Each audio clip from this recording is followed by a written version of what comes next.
போய் சோறு ஆக்குறது எப்படி, குழம்பு வைக்கிறது எப்படி, அப்பளம் பொரிக்கிறது எப்படின்னு என் மருமக கிட்ட போய் படிச்சுட்டு வா. இத்தனை நாளா ரசம் ரசம் எதையோ ஊத்தி என்னை ஏமாத்திட்டு இருந்திருக்கீங்க.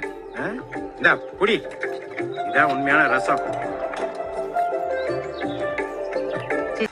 ஏமா இப்ப ஊத்துன ரசத்தை கொஞ்சம் கொண்டு வாமா.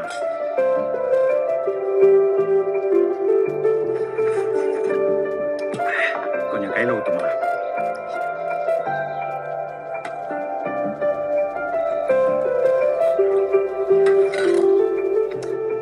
வீட்டுக்கு போகும்போது தூக்குவாரில கொஞ்சம் ரசத்தை ஊத்தி கொடுமா. அம்மா பசிக்குது. வாங்க. என்னப்பா நீ வருவேன்னு தெரிஞ்சுதான் கறி எடுத்திருப்பேன்ல. பரவாயில்லப்பா, வந்து உட்காந்து சாப்பிடு. ருசியா சமைக்கிற பொண்டாட்டி கிடைக்கிறது பெரிய வரம்டா. வா உட்காந்து சாப்பிடு.